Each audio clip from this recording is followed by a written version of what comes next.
Boa noite, amigos. Sejam todos bem-vindos a mais uma palestra virtual aqui no Instituto Espírita Obreiros do Bem, sediado em Osasco. Meu nome é Márcio e nos próximos minutos faremos uma reflexão sobre um assunto específico da nossa querida doutrina espírita.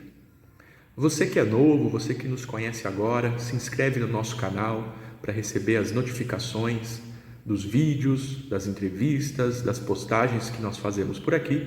E se gostou, não esqueça de deixar o seu like, o seu joinha.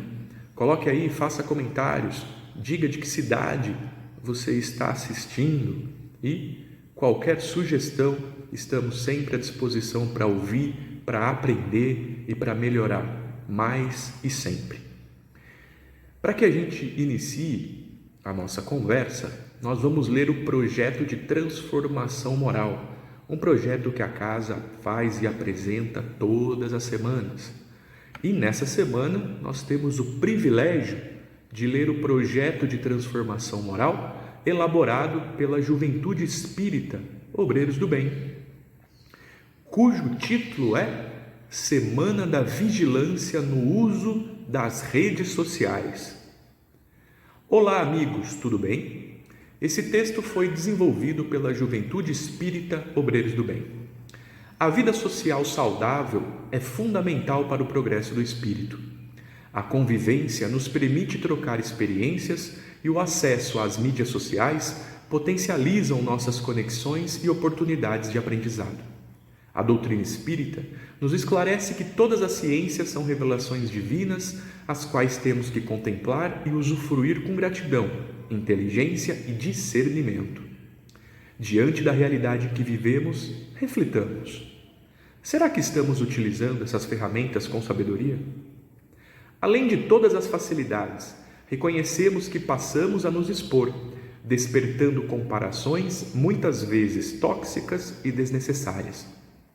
Recebemos grande quantidade de informações que indiretamente nos obsidiam pelo consumismo demasiado, padrões estéticos, opiniões conflitantes, cenários que afetam nosso equilíbrio espiritual e emocional. Em discussões recentes no grupo da Juventude Espírita do Obreiros do Bem, brincamos entre nós que passamos praticamente a viver como espíritos desencarnados, mudando rapidamente a vibração a cada conteúdo que interagimos, num deslizar de dedos. Também refletimos sobre o tempo que dedicamos ao uso dessas ferramentas. Tem nos trazido informações de teor positivo ou negativo? Longe de qualquer censura, compreendemos a importância de sermos vigilantes sobre o tempo que dedicamos e qual tipo de conteúdo estamos consumindo nessas interações. Consumamos bons conteúdos, interajamos sim, com amor, entendimento e tolerância.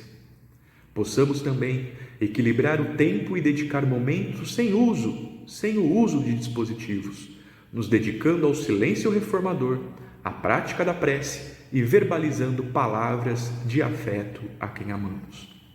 Pois como o Mestre nos ensinou, onde está o seu tesouro, ali está o seu coração.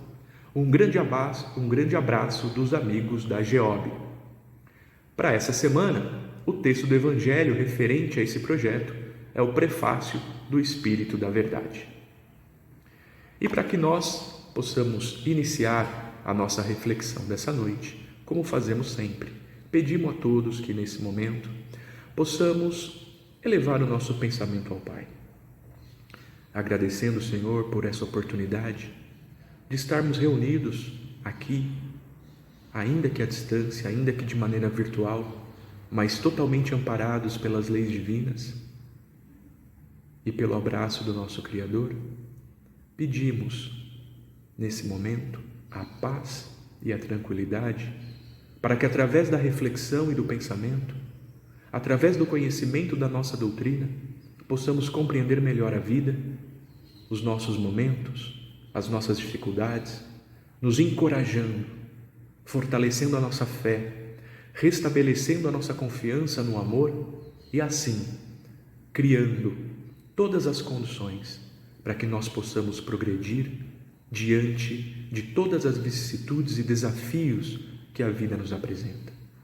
Agradecemos ao Mestre Jesus pela paciência, pela tolerância, pelo amor e por tudo que os benfeitores espirituais nos proporcionam a cada momento, para que assim encontremos o nosso caminho em busca da perfeição espiritual. Obrigado, Senhor, por mais essa oportunidade. Meus amigos, o tema de hoje que nós vamos trabalhar está no Livro dos Espíritos, das questões 798 a 802, cujo título é Influência do Espiritismo no Progresso. Então, vamos nos localizar inicialmente. É muito comum, entre nós espíritas, dizermos o seguinte: nós temos o livre-arbítrio, então nós podemos escolher fazer aquilo que a gente quiser, quando a gente quiser, e está tudo bem. Será? Não é bem assim. Nós temos livre-arbítrio nas nossas escolhas, mas estamos sujeitos às consequências dessa escolha, conforme as nossas escolhas estejam ou não alinhadas com a lei divina, com a lei de amor. Se estivermos alinhados com a lei de amor, isso trará consequências benéficas e poderemos, inclusive, operar verdadeiros milagres na palavra do Mestre Jesus. Em contrapartida, se as nossas escolhas estiverem desalinhadas, estiverem desviadas dessa lei de amor, também haverá consequências.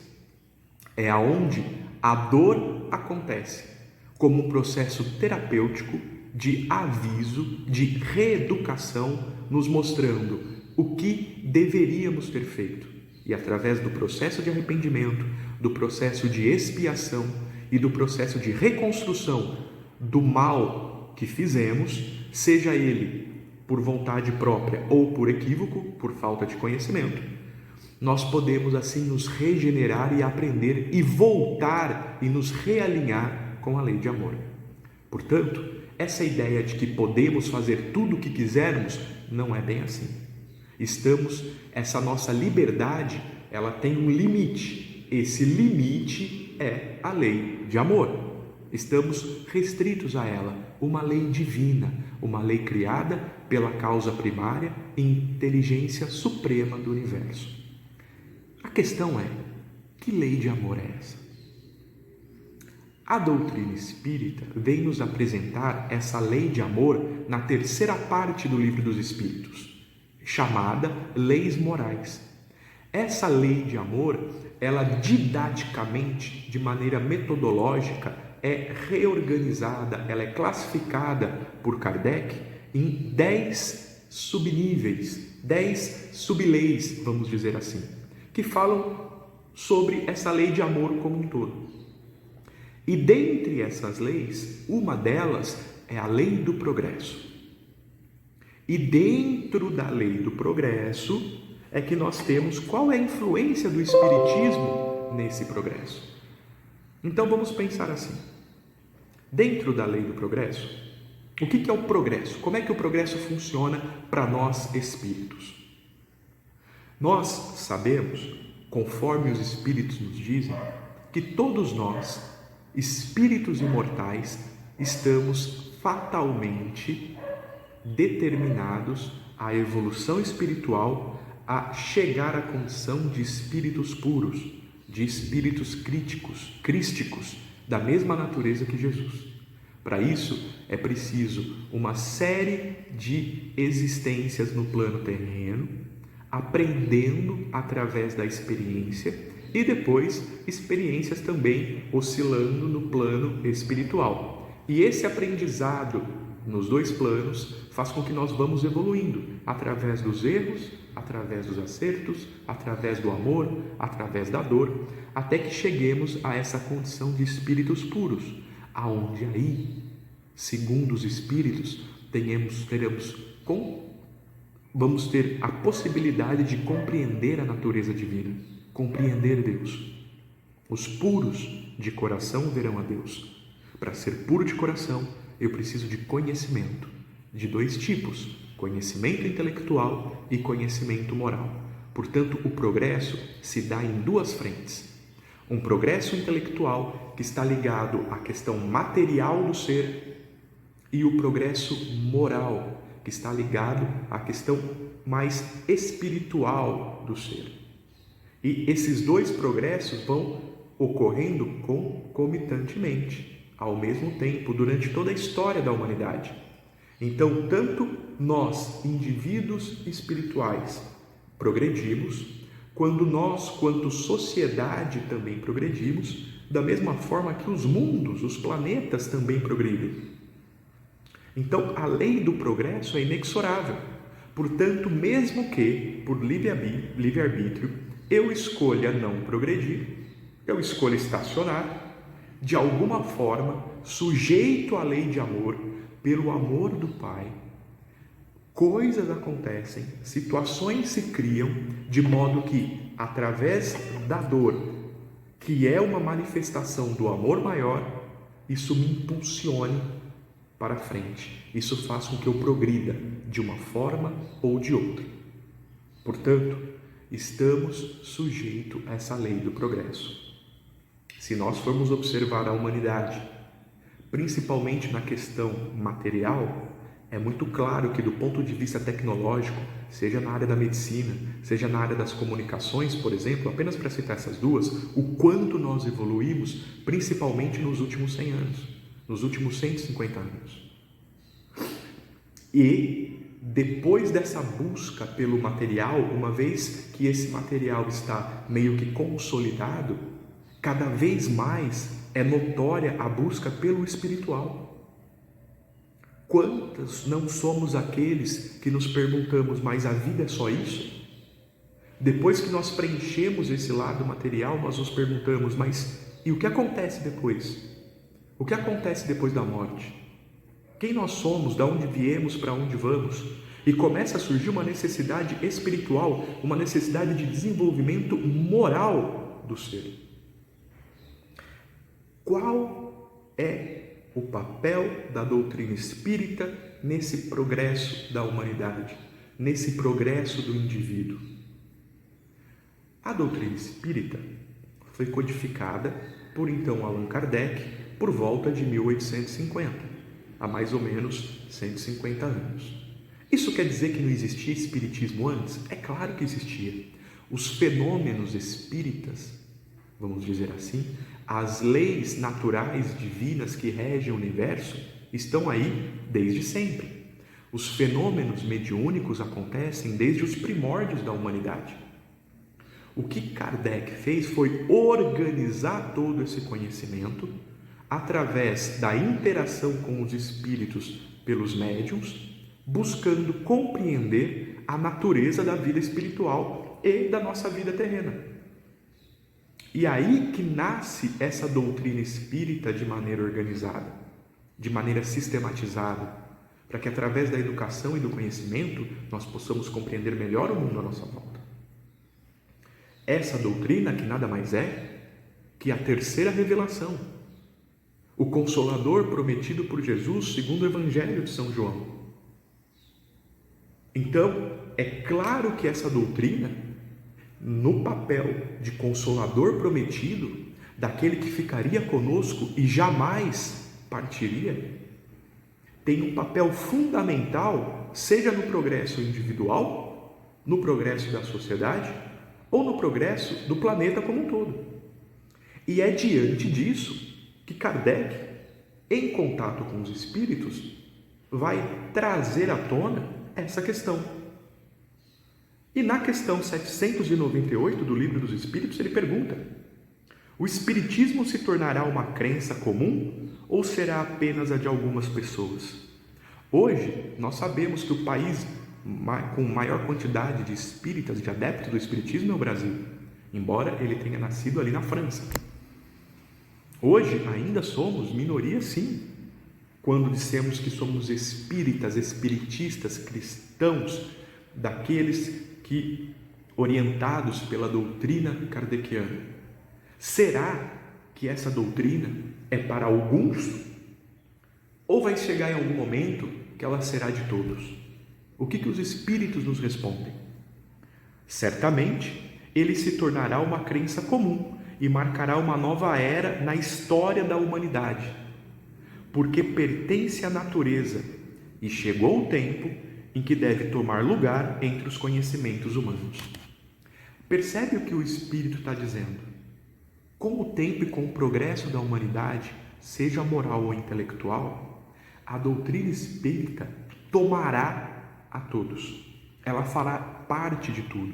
Percebe que em nenhum momento foi dito que as outras religiões, que as outras crenças desaparecerão, mas de alguma forma elas incorporarão a doutrina espírita aos seus elementos principais. Por quê? Porque ela vai tomar lugar entre os conhecimentos humanos, porque ela pertence à natureza. O que significa pertencer à natureza? Porque ela é uma lei natural. Significa que os nossos conhecimentos científicos, cada vez mais, vão comprovar que aquilo que a doutrina espírita nos traz é verdadeiro. A existência do espírito, da sua continuação após a morte do corpo físico, a comunicação com o além. Uma vez que a ciência comprove isso, toda a base da doutrina espírita, pautada na reencarnação, que explica uma série de fenômenos que nós vivemos e que às vezes nós não entendemos o porquê que as coisas funcionam dessa forma, serão compreendidas. E isso vai revolucionar a maneira como o homem se relaciona com os outros, entre si, em sociedade. Então chegará o tempo, estão chegando o tempo que esse tipo de situação vai ocorrer. Mas, olha o que os Espíritos dizem, vai ser assim, facilmente? Que a doutrina espírita vai ser crença comum? Olha o que eles colocam. Haverá, entretanto, grandes lutas a sustentar, mais contra os interesses do que contra a convicção, porque não se pode dissimular que há pessoas interessadas em combater o Espiritismo, umas por amor próprio, por orgulho, e outras por motivos puramente materiais. Então, com a doutrina espírita, alguns interesses serão afetados. Vede o Cristo, que quando estava entre nós, os seus ensinos suscitou uma série de incômodos nos doutores da lei da época. E o que fizeram com Jesus? A mesma coisa que estão fazendo ou que podem fazer com a doutrina espírita. Sempre vão ter aqueles contraditores que farão isso por interesse próprio, por orgulho, porque não vão admitir que existe algo que eles não conheciam e que explica melhor as coisas do que aquilo que eles compreendiam, e aqueles que têm interesses puramente materiais. A doutrina espírita nos traz nenhum tipo de hierarquia, nenhum tipo de ritualística, ninguém especial, não tem intermediário desse contato com o Criador. E, portanto, isso mexe nas estruturas de muitas das religiões. E isso gera incômodos, gera uma questão de poder, gera uma questão de hierarquia. Embora ela não venha para destruir nada, mas para complementar as verdades que já existem em todas as religiões que nós conhecemos. Outra questão dentro desse assunto que Kardec traz à tona e pergunta aos espíritos: de que maneira o espiritismo pode contribuir para o progresso? Qual que é o papel do espiritismo? Por que o Consolador Prometido aconteceu de fato? Por que em 1850 Kardec foi convocado pelos espíritos para organizar essa doutrina? Resposta. Então, qual é o papel do espiritismo para contribuir para o progresso? Destruindo o materialismo, que é uma das chagas da sociedade. Ele faz os homens compreenderem onde está o seu verdadeiro interesse. O papel do espiritismo, então vamos entender, diante do progresso, o papel do espiritismo é destruir, olha a palavra que os espíritos utilizam, é destruir o materialismo. O que é o materialismo? É quando você acredita que não há nada apenas além da matéria. uma vez que o corpo, que vem a morte física, simplesmente se encerra. O Espiritismo vem combater isso. O Espiritismo vem nos mostrar que existe algo além da matéria. Esse algo além da matéria é o Espírito. Então é uma doutrina espiritualista, como todas as doutrinas cristãs. Existe algo após esse plano terreno. Existe algo após essa vida desse corpo físico. Então, a ideia principal do Espiritismo é o combate a essa descrença, é o combate ao materialismo. Isso desde épocas remotas. Porque assim, os homens vão compreender aonde está o verdadeiro interesse. Porque quando eu destruo o materialismo, automaticamente eu destruo que a importância de tudo é só essa existência e a busca por coisas materiais, pelo ter. E mostro à humanidade que mais importante que isso é a busca pelo ser, pelo meu progresso como indivíduo, independente daquilo que eu tenho. Então eu mudo o ponto de vista. Eu mudo totalmente os interesses do homem da sociedade. E a partir disso, eu reformulo toda a legislação humana em torno disso. E dessa forma, a sociedade como um todo muda. A maneira de nós educarmos nossos filhos mudam. De forma que as gerações crescem mudadas, com outros interesses, com outro ponto de vista. E paulatinamente, a sociedade vai mudando, vai se transformando. E nós assim vamos progredindo.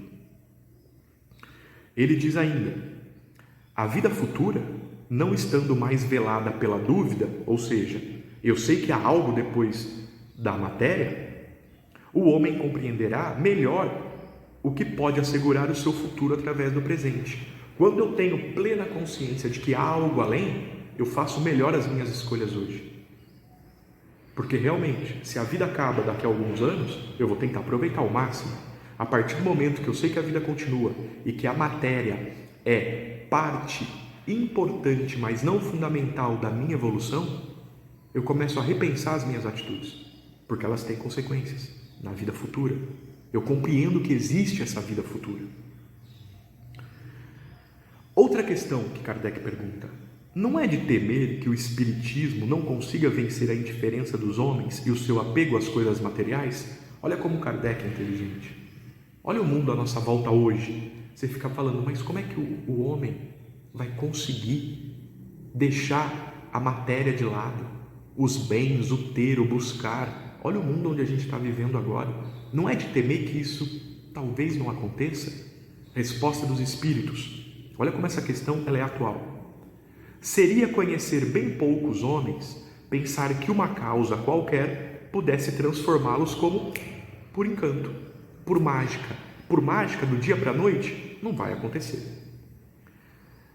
As ideias se modificam pouco a pouco com os indivíduos e são necessárias gerações para que se apaguem completamente os traços dos velhos hábitos.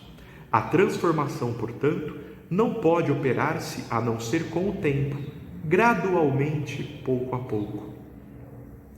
Em cada geração, uma parte do véu se dissipa. Nós estamos no momento, falamos muito de transformação planetária, de mundo de regeneração, de mudança, que a pandemia vem trazer essa grande mudança. Sim, é o progresso do ponto de vista espiritual. Ele chacoalha cada um de nós para aquilo que é importante, mas percebe que essa mudança desse foco, desse ponto de vista materialista para um ponto de vista espiritualista, leva tempo, leva gerações. Precisamos educar as nossas crianças, educar os nossos filhos, o papel fundamental dentro da casa espírita, da juventude, da mocidade, da infância espírita, preparando esses jovens, preparando essa mudança de ponto de vista das gerações novas, para que quando elas recebam a responsabilidade de guiar o mundo, de guiar a humanidade, eles estejam uma outra matriz mental, com outro ponto de vista, compreendendo a necessidade do ser ao invés do ter. É isso que os Espíritos estão nos dizendo. Vai ser pouco a pouco. Os trabalhadores de última hora, nós agora aqui, Nós, os adultos responsáveis pelo mundo, são os trabalhadores de última hora que estão preparando a vinha do Senhor para que as gerações novas venham e frutifiquem e transformem o mundo. E um detalhe, quando eu mudo esse ponto de vista e compreendo a reencarnação, eu estou preparando esse mundo para eu mesmo vir reencarnar no futuro. Eu estou cuidando do meu futuro também, quanto espírito imortal. Na questão 801, Kardec pergunta: por que os espíritos não ensinaram desde todos os tempos o que ensinam hoje? Por que o espiritismo não veio antes? Por que não se disse tudo de uma vez, desde os primórdios dos tempos? Resposta dos espíritos: não ensinais às crianças o que ensinais aos adultos, e não dais ao recém-nascido um alimento que ele não possa digerir. Cada coisa tem o seu tempo. Eles ensinaram muitas coisas que os homens não compreenderam ou desfiguraram, mas que atualmente podem compreender. Pelo seu ensinamento, mesmo incompleto, prepararam o terreno para receber a semente que agora vai frutificar. Percebe que tudo é conforme a própria evolução espiritual da humanidade. Quando Jesus disse que não podia dizer tudo porque o homem não entenderia e que enviaria o Consolador prometido para reestabelecer o que ele tinha dito, porque ele sabia que o homem deturparia, e para complementar os ensinamentos. Da mesma maneira que o próprio Jesus veio complementar, ele não veio destruir a lei, mas dar cumprimento e complementar os ensinos de Moisés. Então nós estamos num processo educativo onde a humanidade vai aprendendo aos poucos, através das revelações, a verdade espiritual. Quando Jesus tentou explicar para Nicodemos, doutor da lei da época, a reencarnação, aquele ficou em dúvida, se questionando como é que um adulto pode se diminuir de novo e renascer do ventre da própria mãe. Então, é uma passagem que mostra tão complicada do ponto de vista intelectual era o conhecimento dos homens da época para compreender algo como a reencarnação, que Jesus deixou isso subentendido, apenas apresentando a existência da vida futura. E veio a doutrina espírita através dos espíritos que vêm do mundo espiritual, do além, nos contar realmente como é essa vida espiritual e a relação dela com a nossa vida de encarnados. Portanto, esse revelar-se dá aos poucos. Crianças espirituais que nós somos ainda, temos que aprender aos poucos para que, conforme o nosso desenvolvimento intelectual se processe, tenhamos condições de compreender melhor as questões morais que regem a humanidade. Na questão 802, Kardec pergunta: desde que o Espiritismo deve marcar o progresso da humanidade, por que os espíritos não apressam esse progresso através de manifestações tão gerais e patentes que pudessem levar à convicção aos mais incrédulos? Já que a doutrina espírita é o caminho, por que não acontecem uma série de fenômenos mediúnicos, milagres e situações que quem olha fala: não, realmente tem alguma coisa aí? Não foi isso que Jesus fez? Jesus entre nós não fez os milagres, não professou a sua fé? E o que aconteceu com Jesus? Adiantou alguma coisa? Ele não foi crucificado do mesmo jeito? O que aconteceria se Jesus renascesse hoje entre nós novamente? Ponhamos a mão na consciência. Olha o mundo à nossa volta. Será que não aconteceria a mesma coisa? Quantos interesses não seriam mexidos? Será que através do sobrenatural, do espetacular, é que nós seremos convencidos? Ou através da razão, da lógica, do pensamento raciocinado, da fé raciocinada? Olha a resposta dos espíritos. Por que eles não fazem fenômenos para convencer o homem da natureza e da realidade espiritual? Desejaríeis milagres, mas Deus os semeia a mancheias nos vossos passos, e tendes ainda os homens que o negam.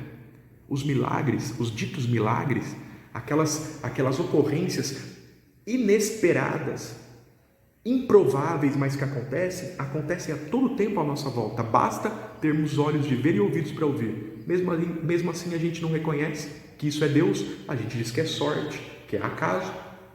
O Cristo, ele próprio, convenceu seus contemporâneos com os prodígios que realizou?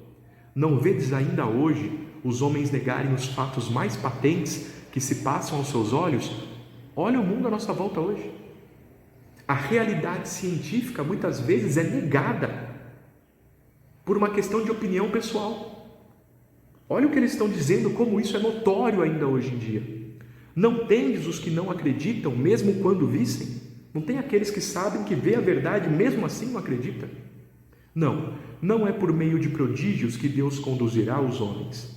Na sua bondade, Ele quer deixar-lhes o mérito de se convencerem através da razão, através do estudo, através das experiências. Portanto, meus amigos, a ciência, a razão e a fé se complementam e andam de mão dadas. Quanto mais a razão e a fé, quanto mais a ciência e a religião e a religiosidade se completarem, maior será a evolução, o progresso do espírito e da humanidade. Então, que nós possamos refletir nessa semana sobre esse papel que a doutrina espírita tem como consolador prometido de proporcionar à sociedade, de proporcionar ao indivíduo esse conhecimento para que nós possamos progredir quanto espíritos imortais, do ponto de vista moral principalmente, e não apenas material. Sempre lembrando que o fundamental da doutrina espírita é deixar aliviar o nosso coração quando nos diz: existe algo além da matéria, existe algo além dessa existência, a vida continua e é preciso que nos preparemos para isso. Para que a gente finalize então, mais uma vez, nós elevamos o nosso pensamento ao Pai e agradecemos, Senhor, por essa oportunidade. Que a doutrina espírita, codificada por Allan Kardec, trazida pelos Espíritos, possa cada vez mais fazer parte da nossa vida através da reflexão, do estudo e da fé raciocinada, para que diante das nossas próprias decisões, dos nossos desafios evolutivos, possamos buscar o melhor para nós e para aqueles à nossa volta.